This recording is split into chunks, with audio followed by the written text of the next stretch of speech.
kwenda maandamano. Na mimi nimesikia venye watu hospitali wanaongea mambo mingi.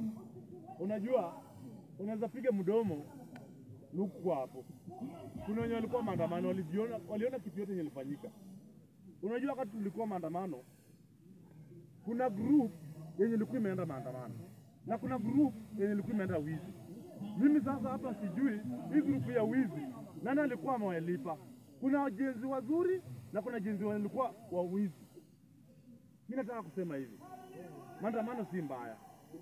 Na mimi nataka kusema hivi jenzi, kama unajua wewe unaenda na kwa maandamano ni mbaya kuvunja duka ya mtu, unaenda kwa maandamano unanyang'anya mtu simu, ndugu yangu, wacha kwenda maandamano. Wacha kuchafulia watu wengine jina. Kama unajua ulikuwa jenzi na umeenda maandamano unaibia watu, hiyo tabia wachana nayo. Na mimi nataka niwaambie kitu moja. Wakati tulikuwa maandamano, sisi tulienda na songa. Kufika pale country bus, maskari ndio walianza vita. Kufika tu tulikuwa grupu, jamaa wameanza kutupa tear gas. Kutupa tear gas, gari zimeanza kutukimbiza. Wewe kosa kukimbia, tukiingia country bus, wengine walikiingia Kikomba.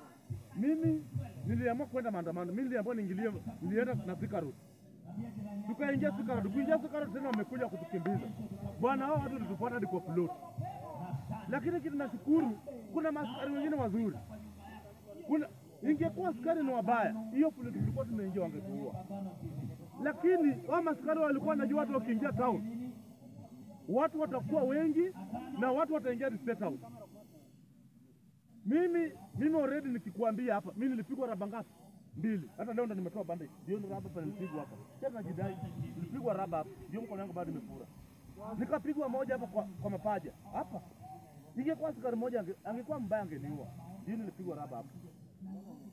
Raba bullet nilipigwa hapa kwa mkono wangu. Hata leo ndo nimetoa bandage. Unaona alama ya bandage ndio iko hapo. Ndio nikatibwa nilionekana hadi kwa KTM. Mimi nataka kusema hivi maskari wetu. Nyinyi mandugu wetu. Na hii Kenya ni yetu. Na mimi nataka kusema hivi maskari saa zingine pia kama sisi wananchi wa jenzi tunafanya vibaya. Kupiga askari pia atakasirika. Na mimi nataka kusema hivi askari pia kama unaona mtu amekuchokosha na mawe, mpige tu raba penye nipige hivi na nikimbie niende. Si lazima upige mtu na risasi.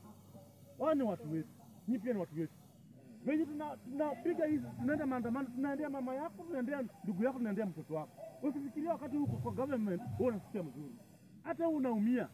Na sisi tunatetea nchi yetu kwa sababu ukiangalia nimesikia yule mtambuta akisema mzuri, hadi yeye alitoa unga kama iko 240. Nani alikwambia utoe kwa 240? Sokesha iko 500. Sasa tuna haja hadi iko 500 rudi tutanunua. Kama mimi sinunua unga hii ya 130 unasema. Mimi nanunua unga ya 250. Mimi nanunua raha. Nanunua unga ya raha, siwezi kula hiyo nyingine yako ya 130 hiyo. Wewe unasema unga ni 100. Unalingana ni unga gani unanunua? Unga ukikula imeisha kwa tumbo. Ukimaliza tu kukula ukienda kwa choo imeisha kwa tumbo. Unga ishiki tumbo. Unga fake. Tutarudi kwa Cold Bell. Ama Cold Mariwa. Mimi nataka niwaambie hivi. Nimesikia mtu akisema hapa ati wa Kikundi alikuwa anaenda maandamano. Wacha nikuambie, hii maandamano ilikuwa Mkikuyu na Mjaluo. Hata Wajaluo alikuwa. Mimi si Mjaluo, mimi ni Mkikuyu. Mimi si aterere. Unajua naambianga kila siku wakati mtu anaenda maandamano anaonanga pale inamfinya. Mimi naenda maandamano kwa sababu wenye tulichagua wamekalia kazi yetu. Sisi tuliambiwa tupige kura tuende tukae kwa nyumba. Tukishapiga kura tukaitisha maandamano ya Azimio. Tukishafanya maandamano wakati Raila wameenda wao wanakula mzuri, sisi tunahangaika. Kwa sababu mimi naenda maandamano na Raila mwenyewe alitufundisha maandamano. Raila mwenyewe alitufundisha tuende maandamano, ndio tunaenda maandamano. Na mimi nataka niwaambie watu wa government, msipochunga wao vijana wameamua mtawaua wote.